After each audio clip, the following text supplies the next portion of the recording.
Hey everyone, Kayley here with this relatively easy, quick and easy updo for prom or a wedding or any formal event that you might have. It is really pretty and pretty easy to do, so let's just go ahead and get into it.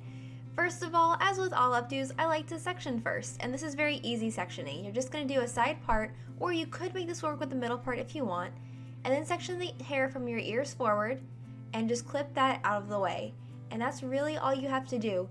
You can do these sections larger if you want to have more hair that's curled going back, or you can do less if you want less hair going back. It's up to you.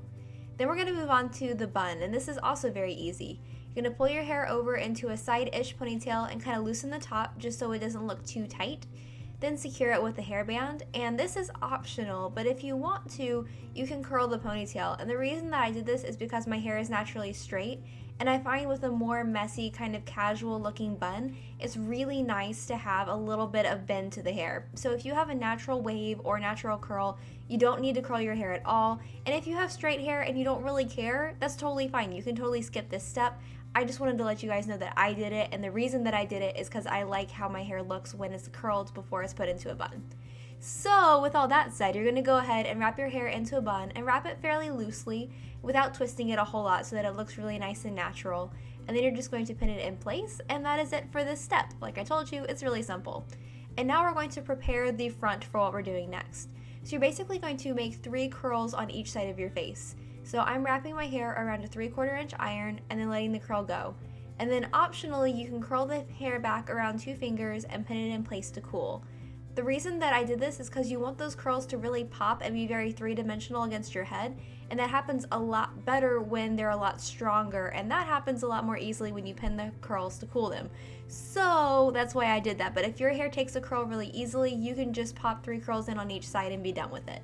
If your hair is a little harder to curl like mine, then you should definitely pin it so it can cool. Once all the curls are done and cool to the touch, you can go ahead and run your fingers through them. This is going to soften up the curl a lot and give it a much more natural look when it's placed against the head. It also does help a little bit with that kind of three-dimensional look because I find this helps the curls to pop just a little bit more than if you were to leave them in a ringlet form. And now that the curls are all done, we're going to go ahead and pin them in place. So you're going to start out on the right side of your head and take that top curl and then sweep it back so that it's right over the bun that we made, so it will be slightly off center. Make sure that it's a couple of inches above the bun and then pin it in place. Then on the other side, we're going to take the top curl.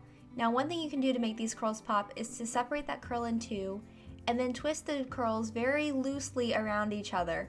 It creates a little bit more pop and a little bit more interest to the style. Then you're going to place that right underneath what we pinned before and pin that in place. And we're going to keep doing that until we're done with the hair. So now I'm taking the second curl, and you can see I'm wrapping it around itself again just to add a little bit more dimension. And then you also want to be careful that you don't pull back too tightly because you can just pull the curl out by doing that. So give it enough slack that the curls can really jump and dance across the hair. Of course, you're going to pin that in place and then move on to the second curl on the other side. You want to make sure that you're always placing these right underneath the section that we just did so that we keep making a nice visual interest there, and keep pinning back into itself. So you keep crisscrossing your bobby pins as you go. This helps to hide them and create really secure pinning.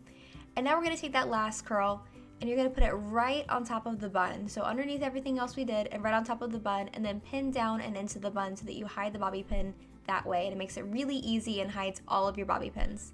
Then you take your very last section and pin that down and into the bun again. So now all we have left is our finishing touches.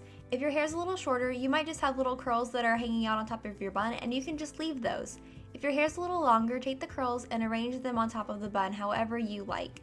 And then pin into the bun. Basically use the bun as your pin cushion to pin these curls however you want, and you can do this as messily or as daintily as you like, whatever fits your style the best. And then once you have all those pinned in place, guess what? You're done.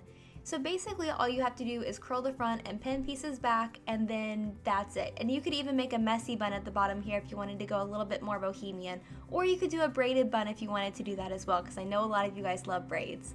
So anyway, I hope you guys try this out. Make sure to send me pictures. I would love to see. And make sure to check out my previous video as well if you're looking for some prom hair inspiration. I love you guys. I'll see you in my next video. Mwah! Bye!